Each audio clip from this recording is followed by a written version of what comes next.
Hello, people. Hi. Hi, I'm just going to try and get you on gallery view so I can see lots of you. Hello, hello. Oh, goodness me. What a start to my Sunday. So I'm just going to go, let's see, I think we've got about 60 of you on already, which is fantastic. Talk about testing whether people really want a webinar on a Sunday. Well done, those people who stuck with me. Okay, so smile if you're happy to be here, and please put your camera on. Don't just show me your name. It's so nice to be able to see people's faces, and don't forget everybody's going to be kind of, looking at me, not you. So don't worry about it. It's just nice for me. So give me a wave if you can hear me, okay? I'm just going to scoot across a few pages and let a few more people in. But as you will have guessed from this morning, my multitasking skills are have been very, very well tested. Okay, so I've got a lot of names on the screen. Maybe people are still connecting. I'm going to let a few more people in. Okay, and then there's some names on the screen of people that I haven't seen for a long time. So Linda, Kelly, lovely to see you. How nice, that is so lovely. I'm sorry if there's lots of other people that I know and I'm not waving at. I'm just trying to take in all the names on the screen. Great, and Jane Ann as well, Jane Ann, you're sideways. Lovely to, there you go. Loving the colour of your top as well, very lovely. Jane Ann is in Bahrain, so I've got lots of you in the Middle East here, which is fantastic. Okay, gosh, well that was fun. Did you manage to do anything else in the half an hour that you were between sitting, waiting for this to start and moving on? You can do hand signals or you can unmute yourself, it's up to you. Somebody who knows me, come on and tell me what they want to do in between, or did you just pretend? I plucked my eyebrows. On a very long call. Just wave if you hid and talk to yourself, and then your husband/children thought, oh no, they're really busy, I better not go in there. Yeah. Just thinking I've missed an opportunity there, and I'll do that next time. Yeah, come on, I can teach you, from the best here. So lovely to see you all. There's a few more people coming in. We've got loads of people, which is brilliant. I think we're up to about 70 now. So you can do the maths on how many pages that will be. Oh, I've got a message from someone already. You lot really like me to multitask, don't you? Did you see how many messages I was receiving while I was trying to sort this out? So thank you so much, people who didn't message me. Let's have a look here. My camera's not working, says Carly. Sarah hoovered. Very good, we like that. Can everybody see the messages? Demo had her lunch. Yeah, you might get my stomach grumbling in the middle of this. Nina did her planning. Oh, Amazon shopping, Shilpa. Right, tell us what you bought if you can. Leona put her baby down. Oh, Rachel did her eyebrows. Excellent. And I think I saw Rachel waving at me before. Oh, Jill doing her reports. I think we should probably have a report-free zone here, shouldn't we? Okay, right, while we're just letting people join us, we're up to 71 now, which is fantastic. Can you type in the box, cuddling the dogs. Good move, I like that. And if you spot Rachel H on the screen, do zoom in on her eyebrows. She's not on the screen that I'm on at the moment, so when you see her, have a look and she can move close to the screen like this. Could you write in the box where you are in the world this morning and what time of the day it is where you are? Because we have got a very international audience today, hence me running it at this time. I'm just going to go and have a little... Ooh, Victoria Smith, I'm loving where you are. You've discovered the new settings. Have you unmuted yourself, Victoria? I can't hear you. Unmute. Can you unmute? Let's see if I can unmute you. Right, go on, Victoria. Can you hear me? Yeah. Yeah, no, my daughter has, and I can't get it off. Is everyone in space? This? You can be on a desert island. I think next time we come on. Yeah. Oh, Rachel, I can see you now. Look, move closer to the camera. Let's have a look at those eyebrows. Oh, lovely, lovely. So if you can see someone peering at you and you don't know who Rachel is, that's with the lovely eyebrows.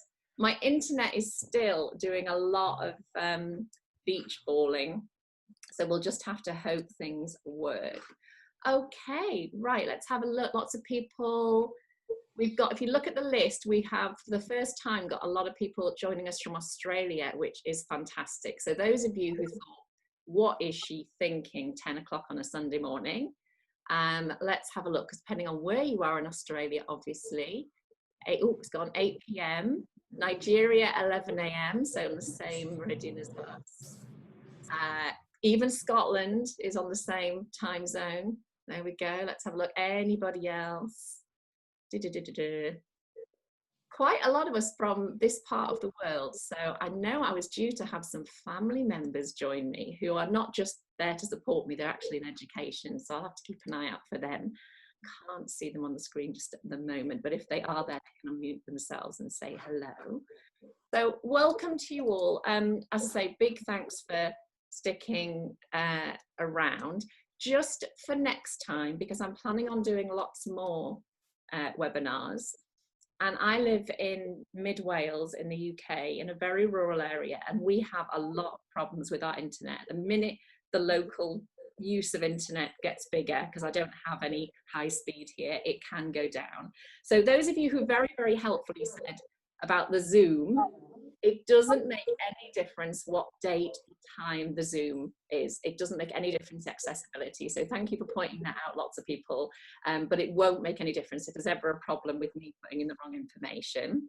And the second thing is, oh, someone's brought their baby. Hello, hello, who's that? Kelly's brought her baby. Hello, Kelly's baby. I will always communicate with you on the page as to what is happening. So if you can't get on, or you wonder where I am, can you please just keep an eye on the page and only message me if really necessary? Because I think I had about, you can look back, I had about 100 messages while I was trying to reset it up, and I was desperately trying to respond to everyone because people kept popping up all over the place. So you know what it's like when people are panicking a bit and trying to be helpful? Just nod if you know what that's like. Well, you go, everyone just leave the room and let me sort this out, and then I'll let you all back in. So, okay, right, we've got lots of people, let's have a look. Yeah, we seem to actually, we're still mainly UK, so I hope we get more people as they're coming from different time zones making the most of this. Right, let's get started. Have you all brought your apples? Show me your apples. Who's, right, look really surprised if you've no idea what I'm talking about. You have to do, everything has to be exaggerated, you know, big, if you haven't brought an apple, you will be fine, but you just have to use your imagination a bit more. Great, thank you. Yeah, I always do everything for longer because you're on 3 pages, so I have to keep going and having a look. All right, all will become clear. Have you got access to, those of you who've been on these webinars before know about this? I'm just going to try and show you a non-shiny version. Right, so you don't have to have a hard copy, but I would suggest that either you're very adept at moving between screens or you've got it on another device is a, you know, a big help there as well. Okay, so I'm just going to do a quick check-in. Oh, well done. Now, who is that? Rani just went to get an apple. That was just a test of how healthy you are, Rani, and you've just passed the test. So someone was literally about to eat it and she went, no, I need this. So what I would like to do first is just find out who you are. So don't forget, you're going to have to wave a bit longer for me to check over the screens. So who hasn't worked with me in any capacity before or been on any webinars and had any face-to-face like this? So do a big wave and keep waving so I can see. So they're my new people. This is why, of course, those of you just showing me your name, I can't see what you're doing. So very warm welcome to you all. Lovely to have you along. If you're just on the EYFS page, which is the Karen Wilding Education EYFS group, can I get you to note down straight away that the group you need to ask to join is called Teaching Early Years Maths 3 to 5, because that is the group that I post most things on. You will have to request to join it, but it's very easy to find and you can message me if you struggle at all. But so try and be on both of those groups. Most people who know me well are on both. And I do post slightly different things in each group as well. Okay, so who has done, is either doing the 6 days of free ideas training or is in the middle of doing the foundation masterclass training? which is the paid training. So give me a wave if you're still in the middle of doing that. Okay, lovely. And I know we had a few new people join this week. Who's a graduate of the foundation training? So in the most waves, look, like I said last time, must be doing something right because they keep coming back, which is wonderful. And we've also got people that are in the follow-up groups as well, like the Training Hub and Momentum, which is wonderful.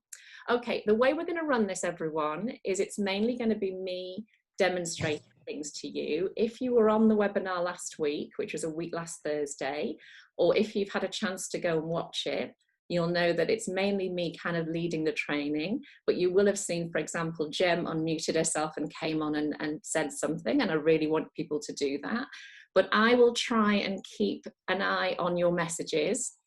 There are a lot of you in the group, so you can imagine when I ask you something, it's going to zoom past me very fast. But please do post your comments and your messages in there. If you feel like you've got a burning question and you either don't feel like you've had the opportunity to ask it for whatever reason in this session, you've got two options. You can either go and post something underneath this video when I post it later, so it's still attached to this, or you can post something on the group and share it that way. But don't feel that if you've got a question that it can't be answered. You just might not feel it's the right time, but make sure you jot it down because I'm really, really willing to support you in any way I can. Does that sound okay? Thank you, big nods. You are allowed to go like this, and you are allowed to do what your children do, which is this. If you've ever taught Key Stage 2 particularly, that's like, I think you want me to say something, but I'm not quite sure what, so I'm just going to kind of go round and round. Okay, so we've got everything ready. I think that's all we need. Oh, we've got 11 people waiting to come in. Just going to let them in now. Right, we'll just do a little bit of a test for some page sharing here. So what we need to look at today is this document here. So just type in the box if you can see that okay. It should say Improving Mathematics in the Early Years. And I will stop my share there and have a look. There's a little bit of a delay and I'm managing. Oh, great, lots of people could see that one. And the other thing we need to look at, and I will make this available to you, I forgot to post the one last time, is, oh, not that one. Hang on a second. Oh, it's gone, that's why. Let me have a look. Best laid plans and all of that. Right, can you see something that says webinar aims there? Just give me some big nods because some of you are in the corner of my screen. That is great. Okay. Right, so just check if there's nobody else to let in. Okay, so I'm going to just, oh, one more person. I'm going to not let anybody else in now. So if you've got anybody saying I can't get in, everybody that I've got on my screen has been let in now. Okay, so we will start. Just make sure you've got something to write on, and that's always really helpful as well. So we'll start here. Oh, excuse me a second, everybody. All right. So again, just give me a nod. I can see Louise and a few other people, if you can see that it says Early Years Webinar 3 to 5. And Victoria with her space scene, you're in my view as well, and Rachel with her lovely eyebrows there. And I think I might have, Rani, can you just wave? It is you, yes, because your name's not popping up on the screen. There you go. All right, so the reason we're having a look at this is not only is it such an important area to look at, but it's also, for those of you who've been following the webinars so far, and if you haven't, it'll still make sense, so don't worry. But this document that I held up, we are now onto the third section in here, which is this one here, which, as you will see, is virtually the same title as the webinar. If you haven't seen, there is a video on the Facebook page for this, at the second recommendation here, and we talk a lot in that webinar about the first recommendation. So these do seem to build on each other. This is a very, very helpful document, but there's a lot in it that we've looked at critically, not in a negative way, but in a professionally critical way to unpick and say what's missing, what really could practitioners do with more information on. So for those of you that haven't joined me before, This section here is about that the most important thing that any teacher needs, and any head teacher and any leader and any support assistant, is you must have improving mathematical subject knowledge yourself, constantly improving. And that is a huge area, not just in early years, but across primary. I think, yes, probably the best way to say it is if you watch last time's webinar and you watch about the shape that we did, which was really good fun, but there was a lot of interesting faces on that webinar, and those of you that were on it will know what I mean. A big part of my job is getting people to recognize that you don't know what you don't know, and you can be quite confident in what you're doing because you've done it for a long time, but then the danger is that you think what you're doing is right. And in pretty much all my experience with my own teaching and supporting others, our subject knowledge isn't good yet. And that's because we haven't been given the right tools, not because we're not capable, not because we're not intelligent, but we just haven't been given the right things to work from yet. And you may not know you haven't. So your knowledge of how maths works, your knowledge of how young children learn, the people who've worked with me over the last couple of months, they have literally said that their minds have been blown by what they've realized they didn't know and what they realize they do know now. And then last week, we looked at how important it is to put children's mathematical experiences, embed them within daily routines. This is something I need to come back to, because all of these things, we've started to look at them, but we haven't looked at them in enough depth yet. But what we're going to have a look at today is this section. So I will put that up on the screen so I don't have to hold that up like that. But I'm just wanted to go through with you what the main aims of today are there. And I've said some of these already. So I'm just going to make sure I can, if you've got any comments or anything, please pop them up on the screen. And I'll say I'll go back and keep checking those. So this is about you having headspace. I know that maybe on a Sunday you're thinking, whoa, it's the weekend, but hopefully morning webinars, your brain is working well, you're thinking about the week coming up, so this could really work well for you. Then we're specifically going to have a look at what do we mean by manipulatives? What does that word mean? And again, you might find within your school that there's some slightly different interpretations of that, so we need to be really consistent. Since I started planning this webinar, I have realized this can't be one webinar. This needs to be a series, because there's so much to share with you. So we're going to have a look more specifically at manipulatives today. And again, it will only be a start. And then I want to look at representations in another webinar. So I hope that's helpful to you, because there's no point in me going 100 miles an hour and you thinking, oh my goodness, that was helpful and that was helpful, but it's just going past you too quickly. So it's better to do it slowly and more in depth. The third point there is, you won't find an early years practitioner that doesn't know that hands-on learning is essential. But again, what's come up in the masterclasses working with you all and the people who've gone on to study with me after that is we know it's important, but we don't always know how to do it. So the people I can see, give me either or write some comments up. Does that echo how you feel? That these things are important, but so you're driven to want to do them, but actually sometimes we need more tools in our toolbox to do that well. Mm-hmm. Yeah, and I say, yeah, people unmute and say something. That's a good thing to do, as long as you mute again afterwards if you don't mind. So we're going to look at some of the types of manipulatives, and then also I am going to take some time to just point you in the direction of where you can find out more, because since lockdown, I have radically changed my business, and people like Jane Ann from Bahrain that I've known for a long time now, and Linda, you know me as someone who does a lot of training in person, and I do want to continue to do that, but particularly those of you that aren't in the UK, or you're a long way away in the UK, being able to do training online where someone is talking and you get the chance to meet up with people is incredibly helpful, and is basically proving to be a no-brainer not to do that. Okay, so I'm just going to go back to you and see, then I'll come back onto see if we've got anybody saying anything. Lots of yeses.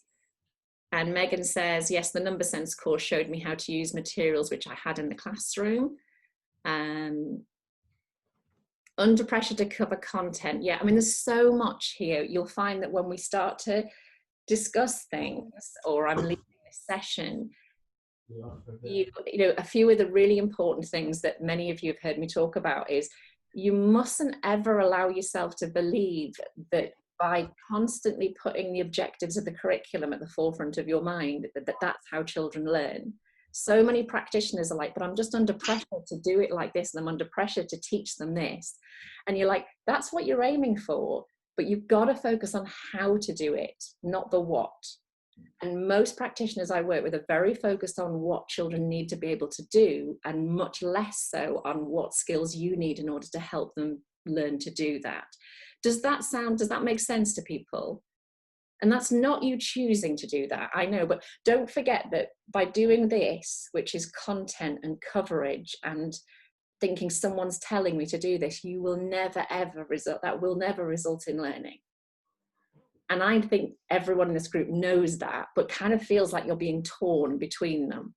To get this, you have to focus on this. And all I can offer you is training and support and information to help you do that. And those of you in the group that are working with me know that is 100% true. So, you know, be aware that that is not an unusual situation. Right. Oh, Sarah said, I think, Sarah, it is you, isn't it, Sarah Goff? I think I'm interpreting the S. I hope I got that right. Pressure to write in books. When we look at representations, which is the other part of this session, as it were, but on another day, that is about recording mathematics. Most of the people that are asking you to write down mathematics don't understand and have no experience of what young children's mark making looks like in mathematics. And it isn't that they shouldn't be recording maths, but the majority of the ways we're recording maths in the early years is inappropriate because it means nothing to the children. Again, give me some nods or some horrified faces at those sorts of statements. Yeah, especially those, again, that you that are in the training or doing the training. I do not need to explain that to you. You know that that is what we've been looking at. You can get your children doing the most amazing recorded mathematics, and you can work with them from concrete, real things that they're touching and moving, that we'll talk about in a moment, through to representations, through to abstract. That is what maths is. It's about taking something real and turning it into a language that helps you to make what we call generalizations about the real world. That is an incredibly complex journey, but actually when you learn to do it, it makes your life a lot easier. Did anybody here have an education like me that was purely abstract? All writing symbols down. And only when you struggled, which I did someone start talking about footballs and sweets and start whipping out coloured, which it would be coloured bears these days, wouldn't it? But I didn't have coloured bears when I was at school. Now, that is the wrong way around, and that's what we're going to have a look at. So all I need from you in this session, and if you choose to stay and work with me beyond this, is you must allow your brain to just go like this with everything you have been taught, including any training you've been on. And then when we start talking, decide what you're going to let back in, because you definitely will have had training that will be really helpful, and you can think, oh yeah, I'll bring that back in. But there'll be an awful lot of what you've been brought up with, your own education, maybe your training, maybe the way your school works, that if you let that stay in your head when we're talking here, you are going to feel like you're being pulled in two directions. And that will not be good for your mental health, and it won't help you move on. And you'll become someone who's, do you know what I mean by an R-but person? Now, we'll just do a little survey here. Who's got someone on their staff, now bearing in mind they don't know you, so you can be really honest here, and we're not mentioning names. You walk into the staff room and you're desperate for a break, and they're the only person in the staff room. They're an R-but person. They're like a Harry Potter dementor. They're a mood hoover. You walk in and you see they're in there, so you try and do a little bit of a turn and leave again, but they've spotted you. And because you're a polite, nice person, you don't want to look like you're running out of the room again. So you go over and try and make a drink, and they start. First of all, they fold their arms and they do a massive sigh, and all this air comes out, and you think, oh gosh, here we go. And already your energy levels are being sapped. And this person will tell you everything that is wrong with the school and what they're trying to do and everything. And you literally stagger out of the staff room afterwards. and you think, being with my children is much easier than this. Now just give me some reaction. Look on the phone there. React in whatever way is appropriate. I'm hoping someone's going, Karen, I've no idea. I work with the most amazing people who'd never, ever do that. Now, the opposite to that is your Tigger-like people who you go in the staff room to make a drink and they say, I'll make you a drink. You go and sit over there. Or they just listen to you and you come out and you feel like you've had therapy. They're like the spa person in your school. They just make you feel great. If you've got some people like that as well. Yeah, right. Are you all aware that we can all be those two people? Yeah, some of you won't be the first person very often, but you get you in the wrong place and we all become mood hoovers. So of course the proof is it's just practiced behavior. It's a choice. You know, there aren't people who are naturally like that. There are people who practice being the Tiggers and people who practice being the Eeyores. So really with all of this, if you find that kind of voice in your head that says, but, that's fine, but turn it into so but takes you down, but, could we? Does that make sense? How easy is it to go, but and stay in your little pit? How much effort does it take then to go, but could we try this? And who do you want to work with? And who do you want to be? So, you know, all those kind of mindset things are really important. Yes, drains and radiators, someone's just said about. That's what a landlady once said, that everybody in life is a drain or a radiator. So yours, Tiggers, Dementors, whatever, you know, great. Okay, I'm going to have a lot of fun reading these comments later. Okay, so I'm going to go back to my, let's just see if I can share my screen there. So we are going to have a look. Let me just check where I'm up to here. So we're going to have a look in this document, which hopefully lots of you have got with you. And we're going to specifically have a look now at pages 20 and 21. So if you want to locate those.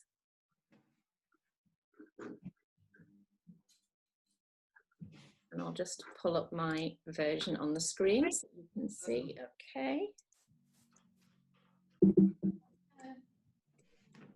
Okay, so if anybody hasn't got it, you can look at mine.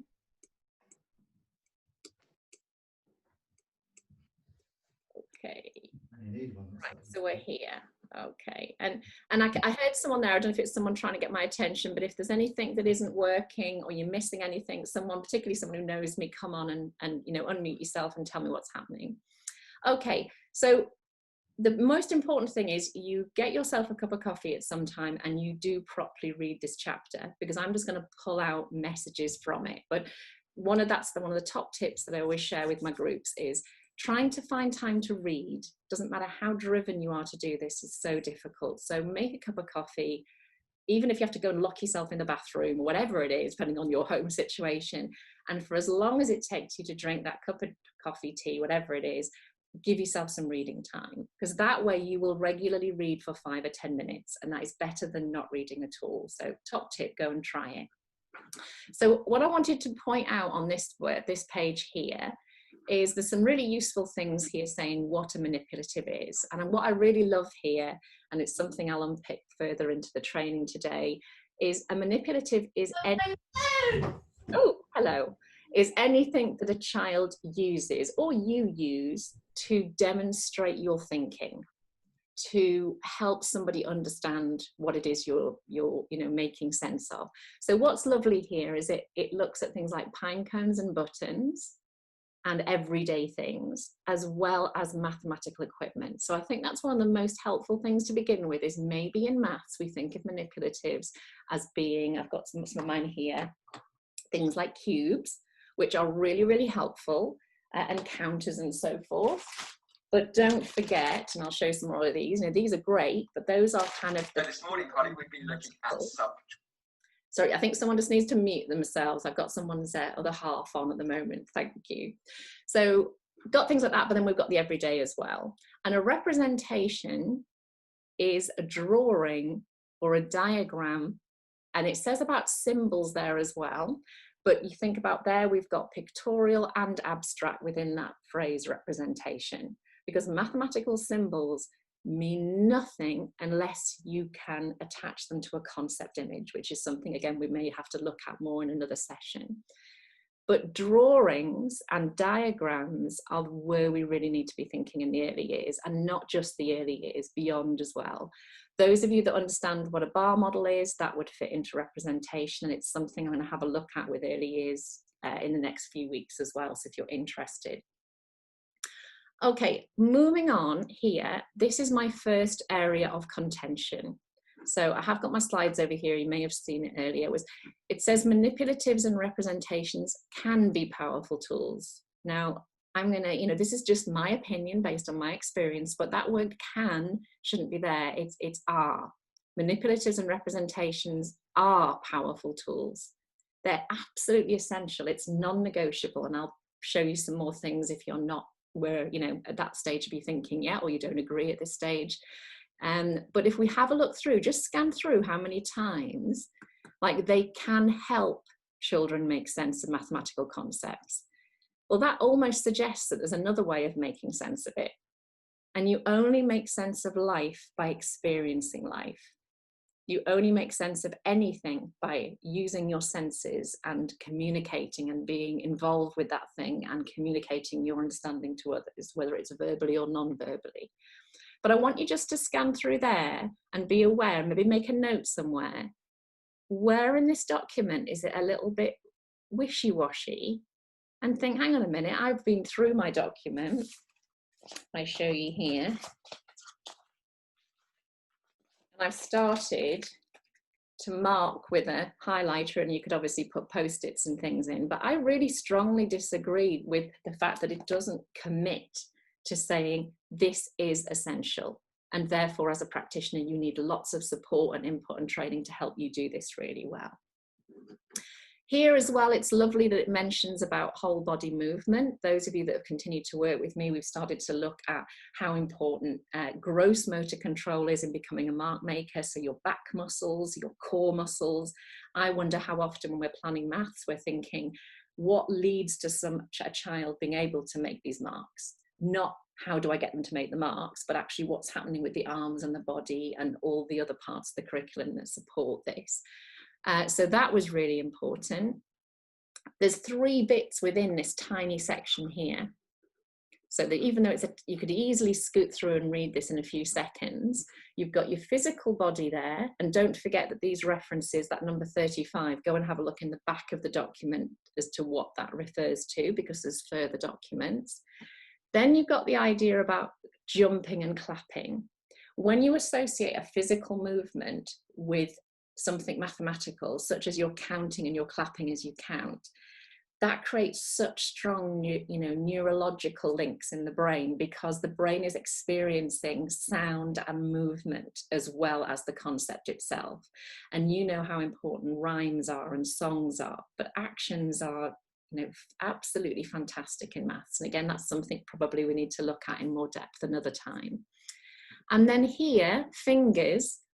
There is a lot to be talked about here to do with fingers. And again, I've done this in the Foundation Masterclass, but does it make sense that there is a very big difference between a child who's counting in ones on their fingers, which is not wrong at all, compared to a child who might say, oh, I've got 6, as opposed to doing it like this, and also be able to say, I've got 6 and I've got 6. Now, this is subitizing we're doing here, and it's a very different skill, but you'll notice that adults will say, I might say to you, oh, I've got 3 things to share with you today. And there is an inbuilt ability in the brain for the brain to just, without even thinking, start holding up fingers of the amount of things you're talking about. And it turns out in the human brain that the bit of your brain that controls your fingers and the bit of your brain that makes sense of subitizing are right next door to each other. So I think that's really, really fascinating. So I'm going to pause there for a moment, screen sharing. I'm just going to have a look at what sorts of things you're saying. I'll go past the drains and radiators. So just post some things there about what you think about that. My main points there were, I personally don't think it can help children. It's, it should be, does help children. These are essential, and we need a lot of support in order to how to do that. Then you've got your physical side. your clapping and so forth, and then also your use of fingers. Yeah, do you know, Jill said about reminding children they have 5 fingers and they don't need to count them. I don't think there'll be anybody in the group who hasn't seen a child like literally staring at their hand, and you think, yep, still the same as yesterday. And I don't know what's going on there, but I do wonder, those of you who've really gone down the subitizing route, I think that could really help that improve. I'm wondering if that's a little bit of a being pulled in 2 ways. I don't know. So, but that one, ooh. Polly has posted, oh, is that for somebody? Oh, I see. Yes, because Louise asked, where do you get the document from? I did, Louise, put a link on the Facebook pages for this document, so it's on there as well. But thank you very much, Polly, for posting that. Oh, brilliant. Kate says about doing number aerobics and the children are great at subitizing now. Have you tried having 2 children as well as that and saying, show me 6 with between the 2 of you? So you've got 4 hands available and they've got to negotiate what they're going to do. And they might say, okay, well, I'll do a 2 and a 2 and you do a 2, or I'll do, you know, a 1 and a 1, and then they have to work out what the other one needs. And will we use 2 hands or 3 hands or 4 hands and so forth? So think like that, because you can do a lot of that and it is really, really good fun. And you can get them to, you know, keep their hands like this or down and say, pop up 4, and they might do this. And you pop up 4 another way and they might do this, and you get loads and loads. And again, it's, you know, getting their fingers moving is so important for learning to be a mark maker as well. What is number aerobics, please, says Lisa. So whoever mentioned number aerobics, if you can put any links on either now or after the webinar, that would be fantastic. Okay, I know there's a little bit of a delay, but I'm going to go back to my screen now so we can have a look at the next bit. All right, I'm just going to refer to my document as well. Okay, so let's have a look at page 21.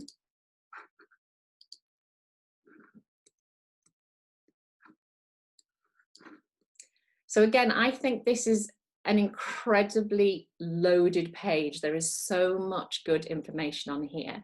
And I'll reiterate something I've said in previous sessions, which is whether you are part of a team or leading a team. I know we've got head teachers in this group on this Zoom call today. We've got teachers, we've got team leaders, and we've got teaching assistants.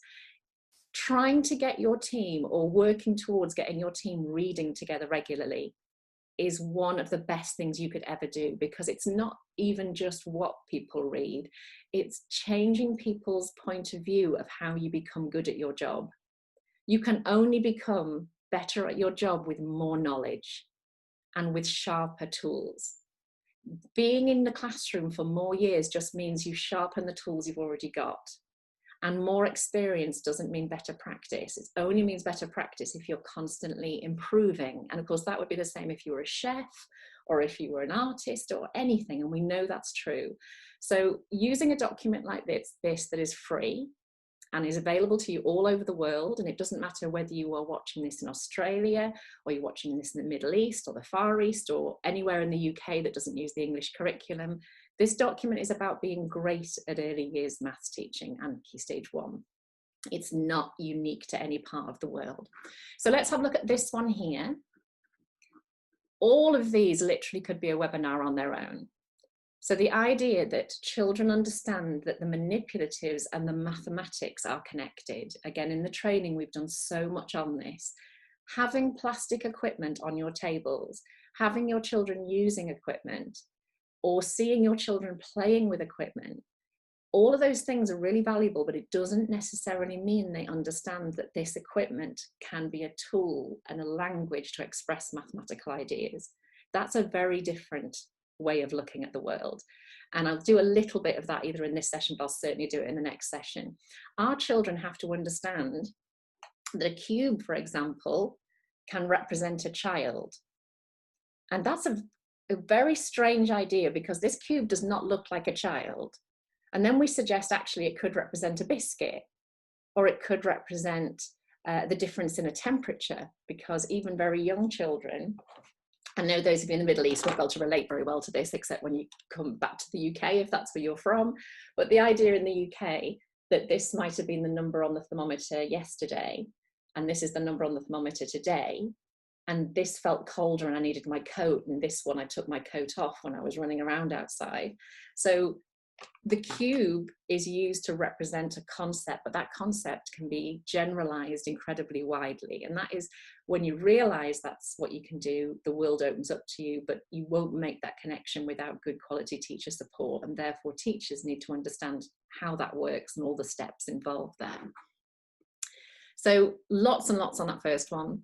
The second one here, again, the rationale. Now, for example, I am trained in Pneumacon and I use Pneumacon throughout my training to support you. But look at what it says here. There's a clear rationale.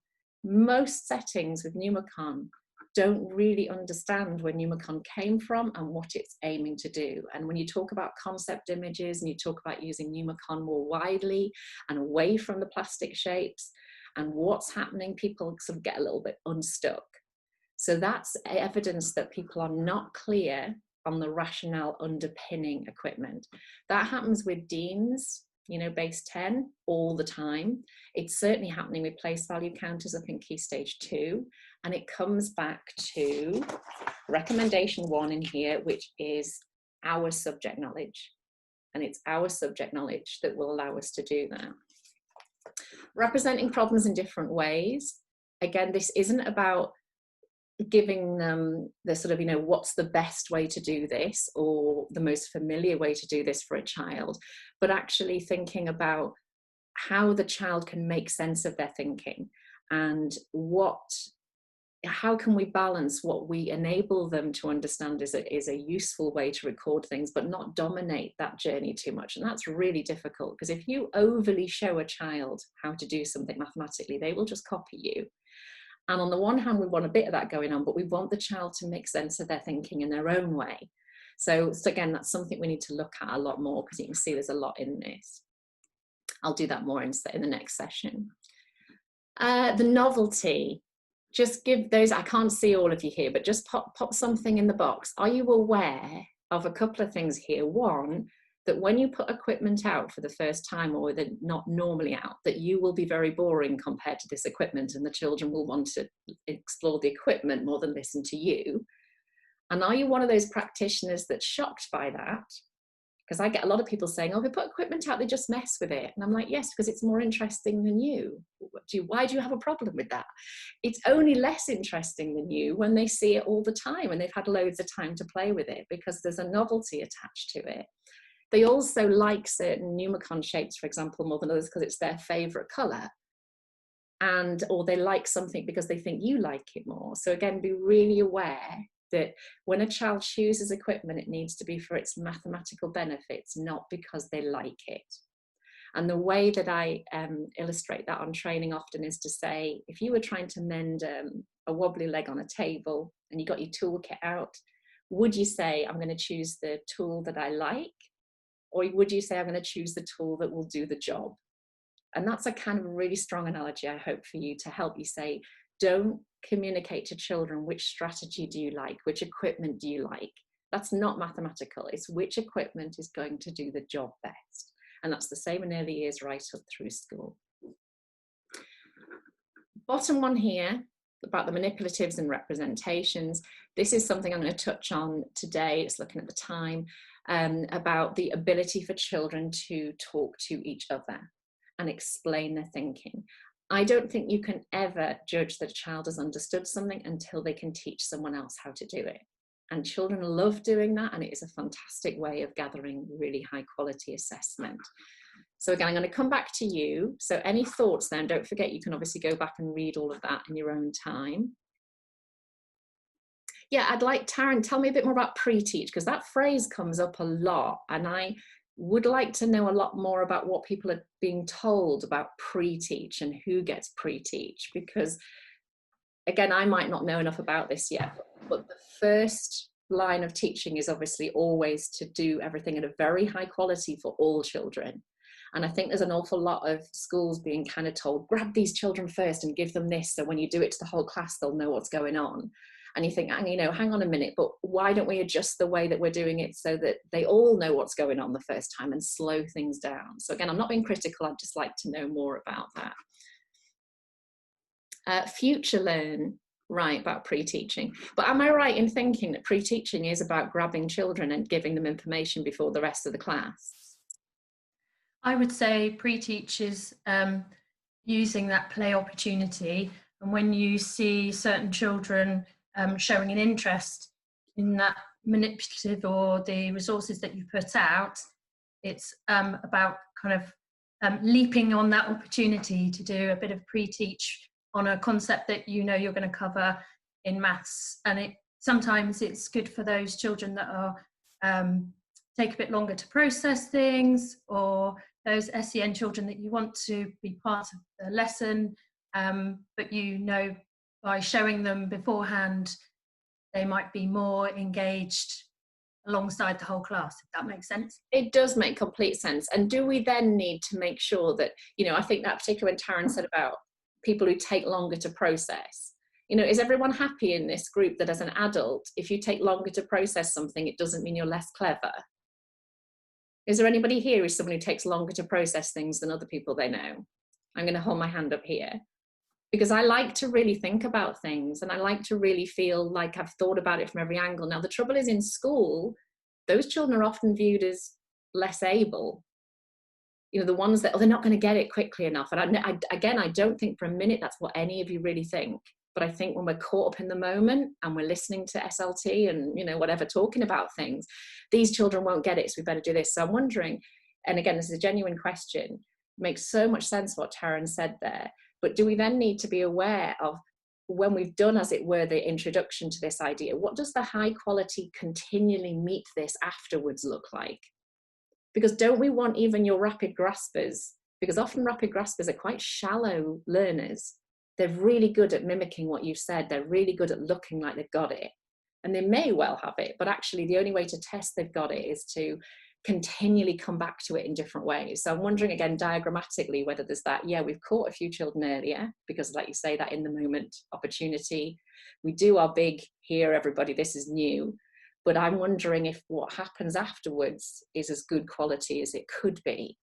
Because I think sometimes we think, well, I've taught it. And you think, actually, no, you haven't taught it, you've just begun it. And the learning happens afterwards. Does that make sense to people? Even though it's a Sunday morning? Yeah. Shall I pretend it's a Wednesday or something? Yeah, that might help, might it? So, okay, so we're going to go back to the PowerPoint here, and I'm going to do a little activity with you and sort of link some ideas together. So bear with me a minute. Okay, Zach, just give me some nods, people. I can see Taryn. Can you see that? Okay, Taryn, it says page 20 at 21. Yeah, great. Okay, so when we move on to those, so looking at those pages, I want to just take us in a moment onto Jerome Brunner's work. If that's somebody you don't know who he was, and even if you do, go back and revisit his work. Because when we're looking at how what you do links up with the rest of the school, wherever you are in the world, the work of Singapore will have influenced your maths teaching in some way, and hopefully for good reason. It isn't about buying a scheme, it's about actually understanding, where did Singapore get their ideas from? Why did they change their curriculum? Because it's more than 20 years ago. And one of the big influences in the Singapore curriculum, which is all about being able to do things in a concrete, pictorial, abstract way, like I mentioned earlier, one of the big influences was Jerome Brunner. And he has also influenced early years practice, particularly Reggio Emilia and other, you know, really highly regarded practice like that. So a few things here, and I will share this with you afterwards, was again, I thought get rid of the cans and say these are essential. I don't think children benefit from these things. I think they crucially require these things. And again, I'm going to go on to show you a bit more about that. Where it says have opportunities, again, I think that's wishy-washy. I want to see that people are given information that says that our children need constant opportunity to do this.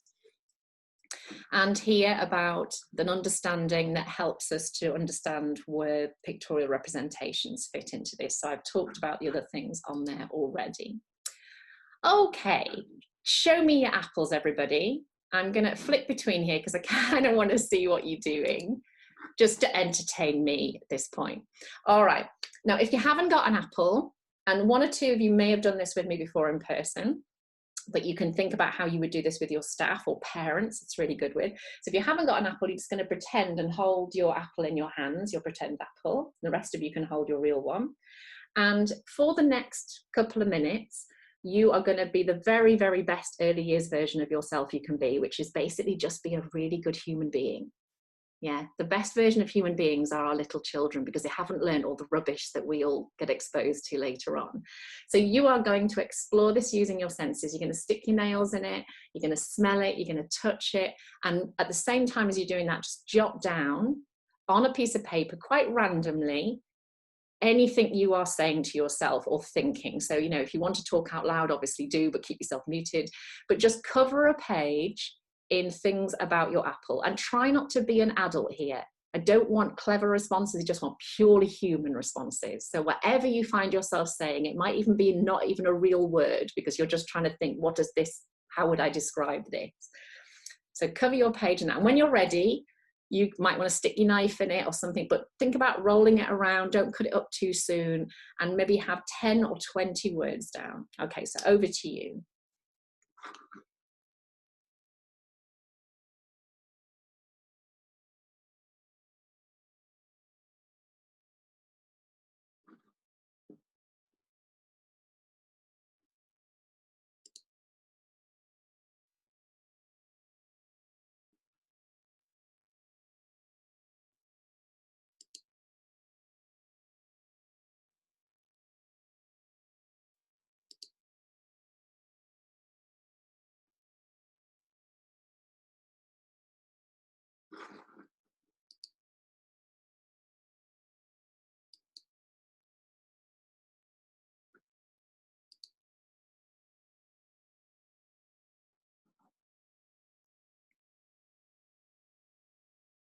Okay, so I say be as free as you like, you know, chuck it in the air, roll it across the table. And every time you find yourself thinking like an adult, just shove that thinking out the way and be as natural and as instinctive as you can. Your inner child.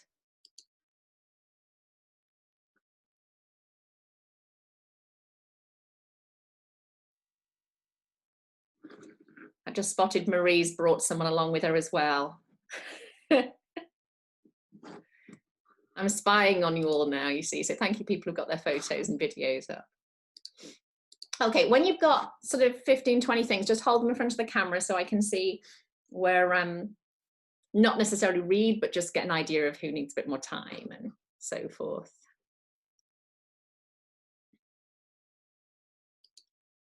Oops. Okay, lovely. Someone's had to write really small. Victoria's got a post-it note, but she might have gone on to 2, I don't know. By the way, whose birthday was it today? Are they here still? Bless them. Unmute yourself. It was somebody who said it was their birthday, and I thought, gosh, what a sense of responsibility. Oh no, I think maybe they went off and did something else. She may have been. It's mine. Who's mine? Carly. Carly, let's have a look. Carly, are you waving? Wave at me, and I'm going to. My video's not working. Oh, your video. Well, happy birthday, Carly. Thank you. And I really hope that whatever this does for you, it contributes to your birthday. So happy birthday from all of us. I've meant to mention that earlier. Okay, what we're going to do now, everyone, you've got that in front of you, and obviously you can carry on writing if you want to, while I'm saying this bit, that is you exploring the concrete version of an apple. That is you experiencing the conceptual aspects of that. I've just noticed a mistake on my screen. I'll sort that out later. Okay, now I'm going to show you a photograph of an apple. And I've deliberately chosen one that is, you know, pretty good photograph there. Could you look at everything you've written down? And could you now, you're going to have to really think sort of in an uncluttered way here. If that was your only source of information, that picture on the screen, that photograph, what could you sort of never have known about apples that you've written on your list? So you need to cross out now anything on there that you think, I couldn't have learned that about apples from that photograph.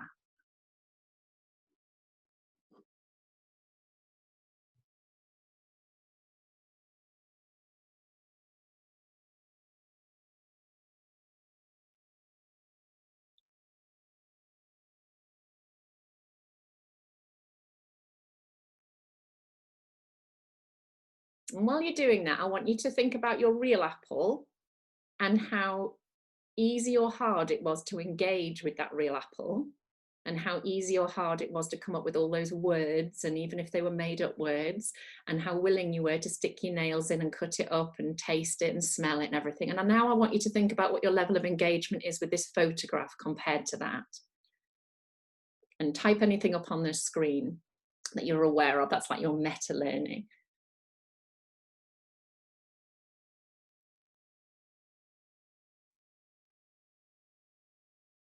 Okay, so this is the representation of an apple. It's actually a very high quality representation, but I'm interested in your thoughts. Type them in about how different is that representation compared to actually having the real apple. And when you held up your apples, and if you notice, people's apples look very different from other people's apples. They don't all look like this one. So if this was my introduction to apples, might I learn things that actually aren't true about all apples from this picture? Might I generate what's called an overgeneralization, that I think an apple has to have the things this apple's got? Would I be able to make sense of this when I can't touch it? And the thing is, what's hard for you is you know what that is, and you know what that is, and you know what this would feel like in your hands. But if you've never had the experience you've had with a real apple, you wouldn't know that. And what you're doing is when you see this, it's triggering a lot of your conceptual experience of real apples. So I'm going to show you one that might be more akin to what our children get shown. So what's your, think to yourself, maybe write something on the screen if you want to. What's your instinctive reaction about whether that is an apple or not? What do you think of? And go back to your words and cross off any words that you couldn't possibly have learned of apples from that image. Are there any other ones that have to go now?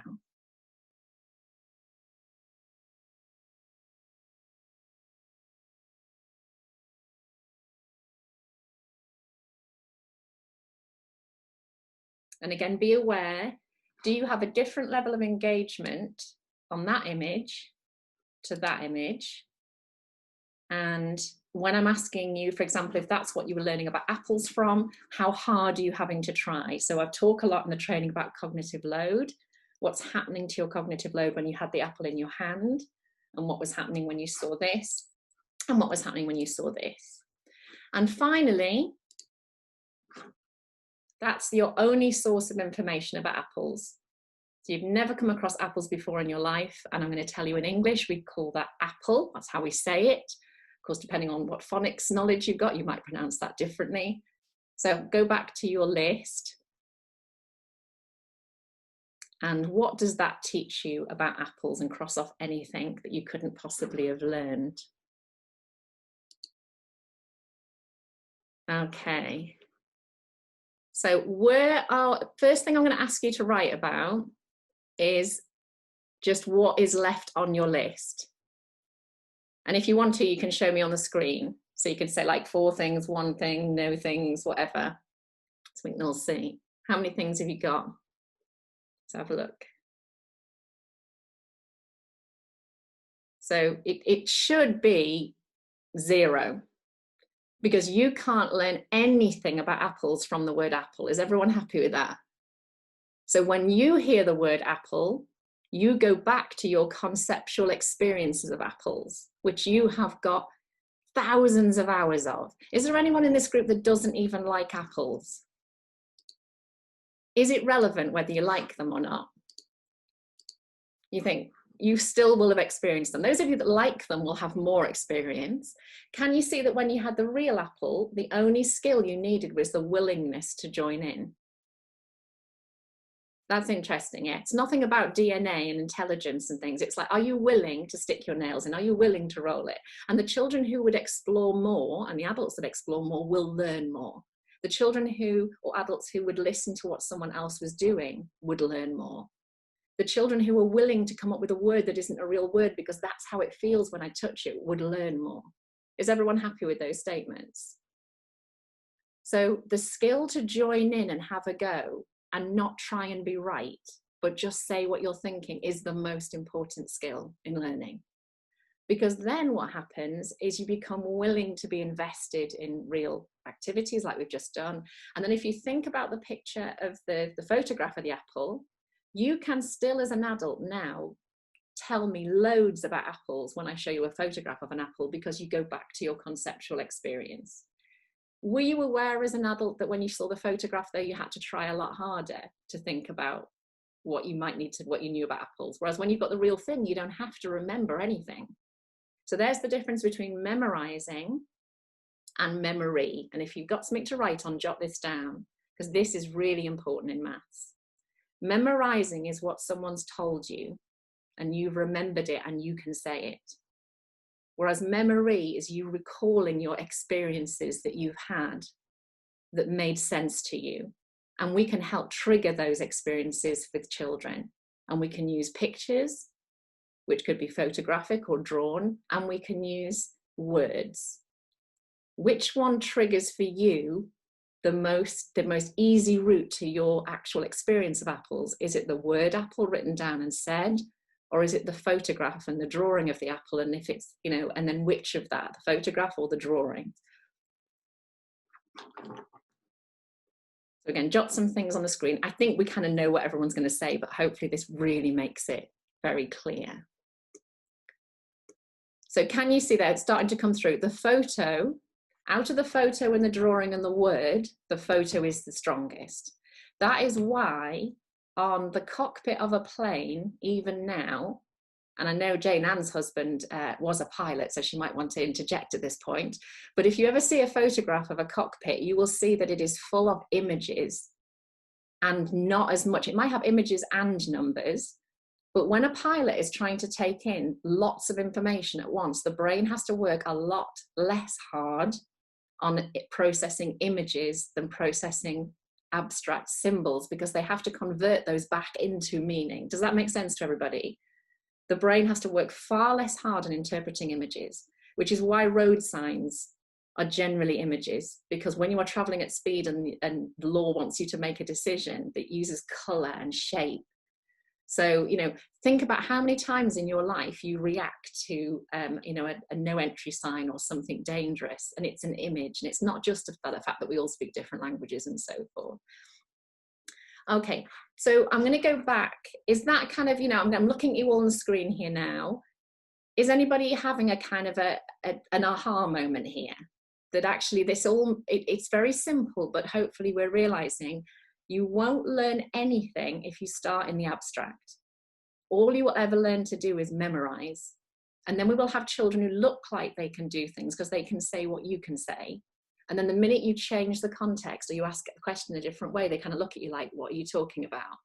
Because it's like you press a button on them and they just say the thing like on a doll or a toy. And you think you don't want that. You want children who think, when I experienced that, what did I learn? What did I mean? And of course, you're only going to become an apple expert having handled apples a lot.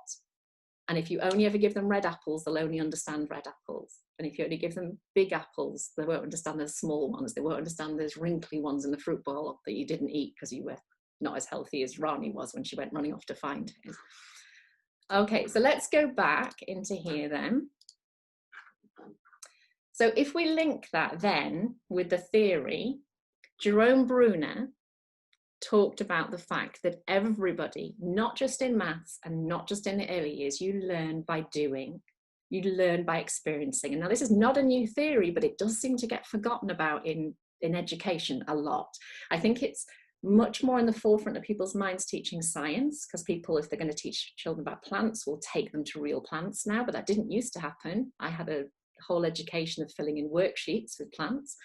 But in maths, people are still going symbolic first. So you learn by doing, you create images in your mind, or we might photograph images and you think, oh, right, so if you went on holiday, imagine this is you going to Paris, the real place is where you learn about Paris. Your photographs would help you remember about that trip. And then if you saw the word Paris, you would have those memories and those experiences come flooding back to you, but your photos would do that far more effectively than the word Paris would. So in Singapore, the parallels are that doing it is called concrete, creating images, whether you draw them or whether it's photographic or diagrammatic, is pictorial, and then when you record the mathematical symbol, it's in the abstract. So you can see that this is meaningless without this, and this is always where the maths is. That's the maths, that's a picture of the maths, and that's an abstract symbol of the maths. That's the place the maths is happening. That isn't the maths and that isn't the maths. Just like if I said to you, if this was an apple, is the word apple the apple? Is the picture the apple, or is the real apple the apple?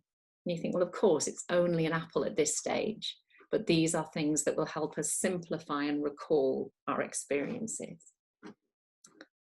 How are we doing now? I don't want to go too fast, but you can watch this obviously on video and pause it in the future as well, which is helpful. Okay, I'm going to take you through a couple more things and I'm going to wind up in the next sort of 10 minutes.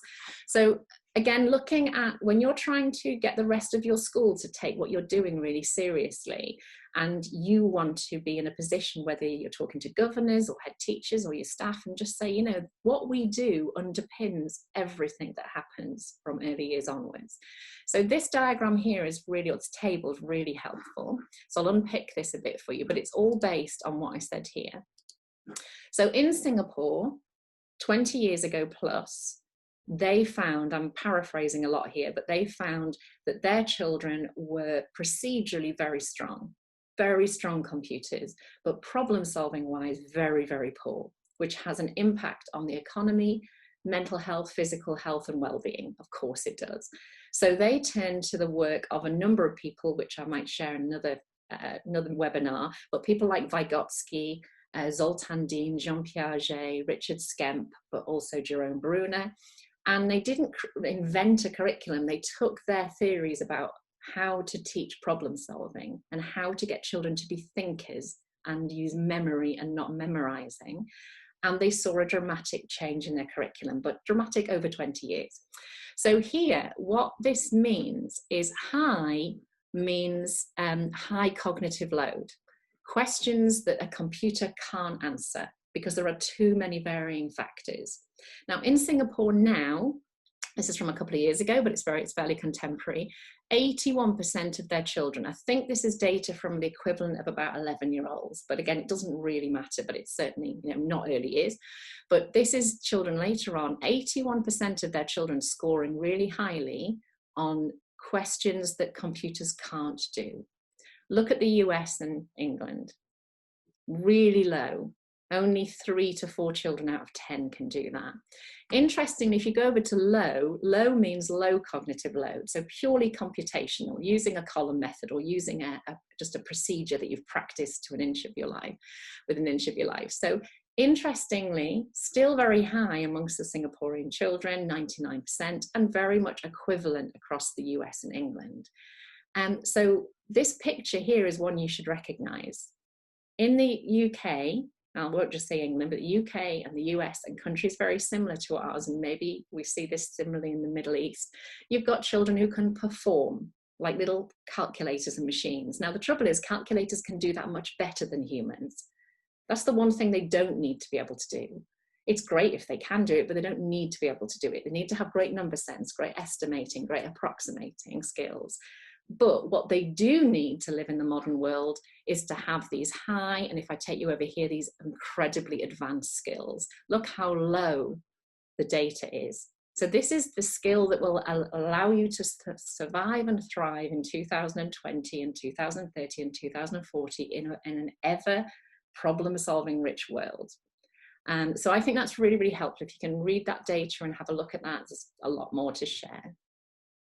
So if I take us back, say, and wrap this up for this session, this is where or equivalent documents like this, regardless of where you are in the world, go and find the characteristics of effective learning. If you either don't use them or you have got your mind very much on the development matters objectives, so put the development matters objectives within your site, but say that's what we want to achieve, that's the what, but the characteristics of effective learning are the how.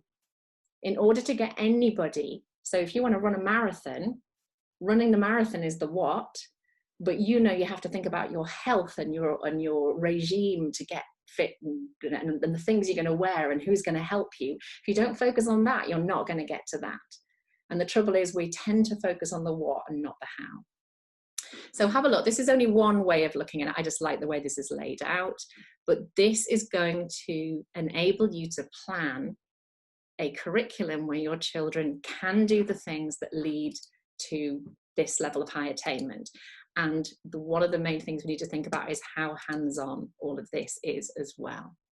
So think about how well you are using the characteristics of effective learning as the lens through which you plan to. And I know Mel that's here today, we've been looking at some planning together and really focusing on, is what I'm going to give them to do going to get them doing these things? So put that down as a massive to-do with your cup of coffee and think, when you plan, are you saying, I need to plan something that gets them to behave like this and feel like this? Because many maths activities in the early years do not get children to feel and behave like this, and certainly not further up the school, because this will lead to the learning.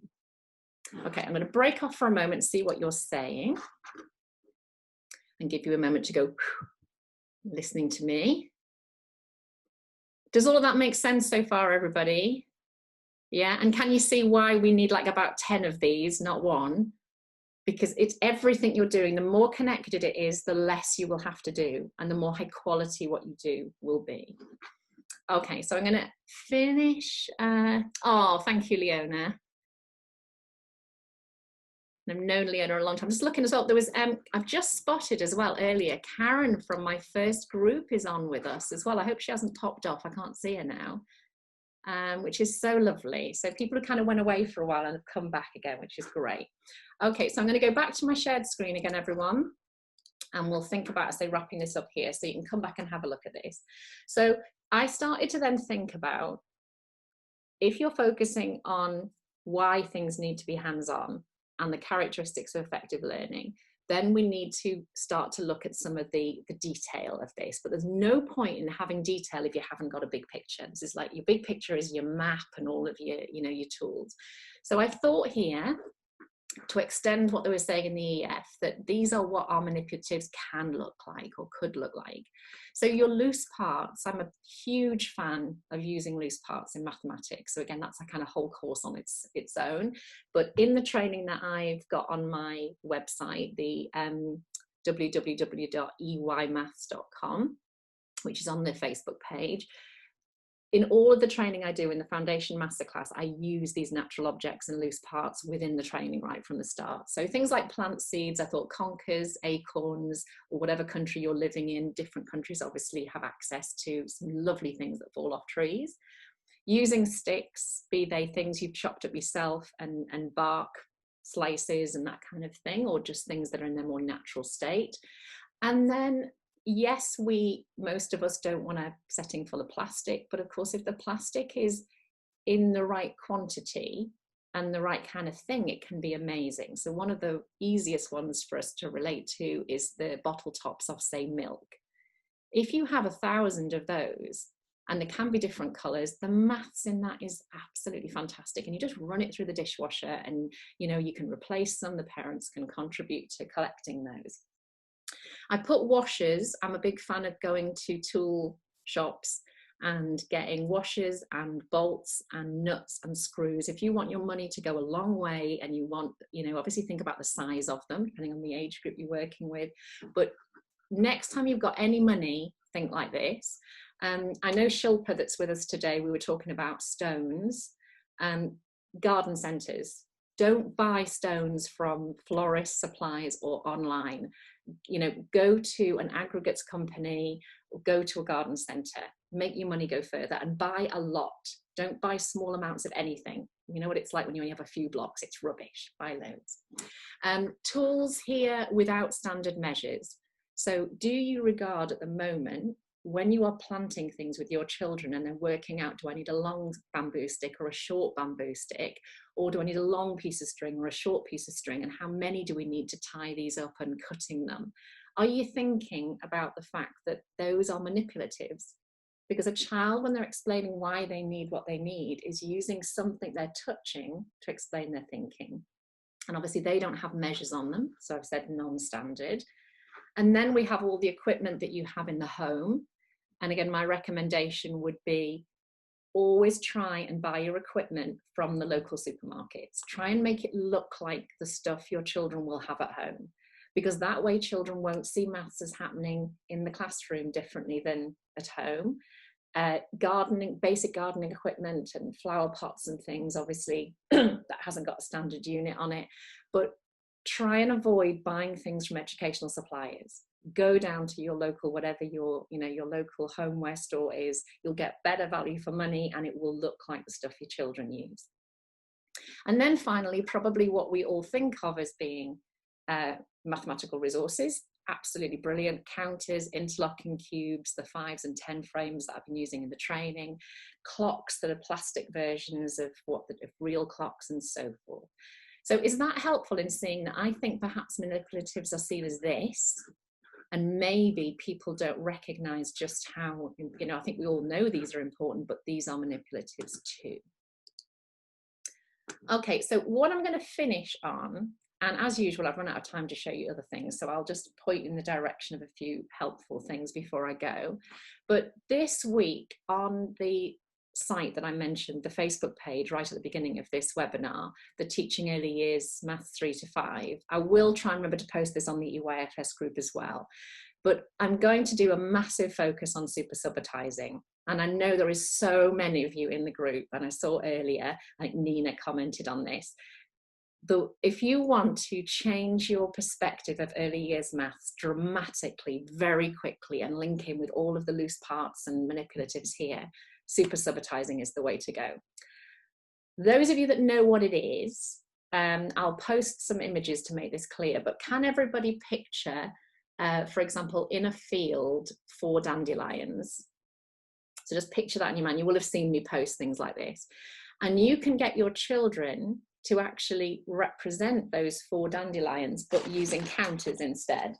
So there are lots of other things we need to talk about, but for example, I show you here, maybe that's the way the dandelions are on the image. Now, to begin with, there's a lot more steps before this. I would get them just noticing and not talking about how many altogether if you're not familiar with subitizing, but just saying, what do you see and how do you see it?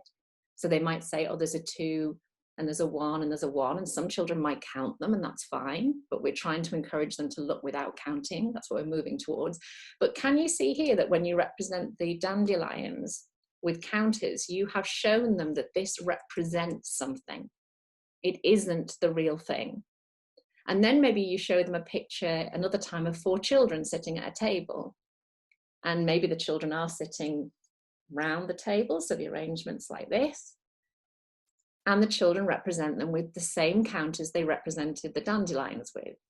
So in their brain, they're thinking these counters can represent anything I want them to. Maybe we're sharing out the biscuits at snack time, or the apple segments, or whatever it is, and maybe there's 4 apple segments and they're arranged like this, and the children again represent them with the counters. So there's huge amount more to share here, and those of you that are super subitizing, I know will be screaming at the screen, there's a 3 and a 1 and there's 2 2s and so forth. But can you see that for this webinar, the idea is you're showing them that you can represent real things with mathematical manipulatives. So you've taken a really important step from real world maths, which is dandelions, to maths world maths, which is representing them. And this is one of the biggest steps your children will ever make, and they're really good at it as well. So I'd recommend have a look at them copying images like that, and that can be really helpful. Now I'm going to stop sharing now just for the moment and see what you're saying. Have a look on the screen, everybody, because there's a Wilkinson's. Do you know, Jill, I nearly mentioned Wilkinson's, but for those people who aren't in the UK, I thought they'll go, what are we talking about? I love Wilkinson's. So good for cheap, wonderful things. Yeah, so have a look at what everyone's saying. So I'm going to finish, everybody, by pointing you towards a few key resources. I've tried to make the Facebook page as easy as I can for you to navigate. So on the Facebook page, just give me a nod if you know where the units section is. Have you spotted the units in the menu?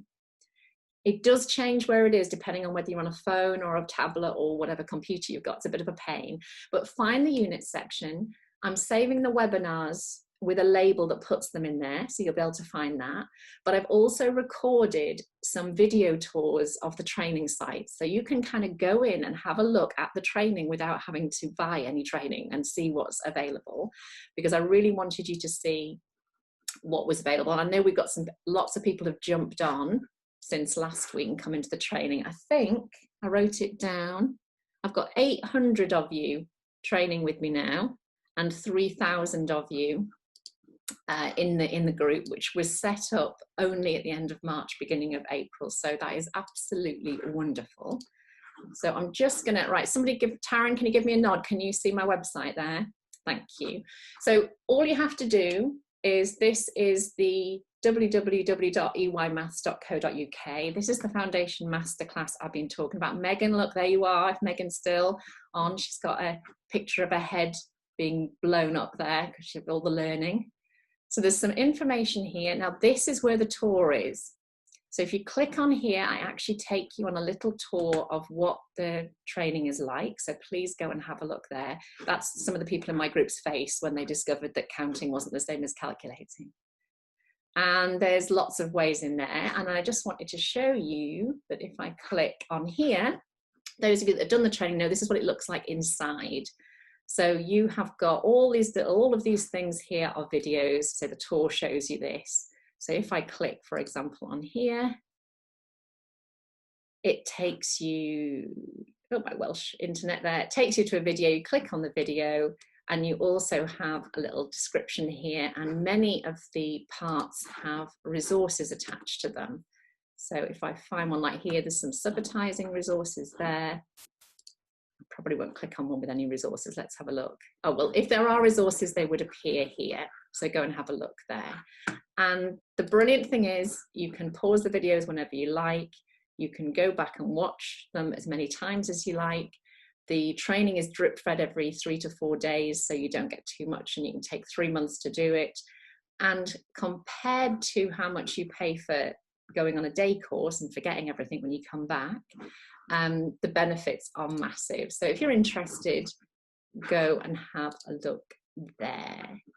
Okay, just to finish, because I'm genuinely interested here, let me just get off the sharing.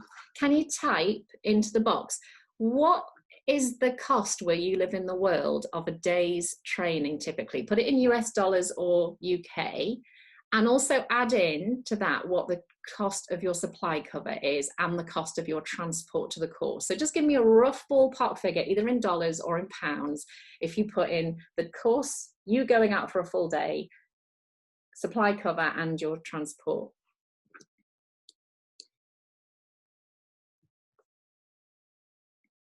So we've got between 250 and 400 coming up now. I know my courses are 175 a day, plus around 150 supply, plus whatever your travel is, so you can do the maths there.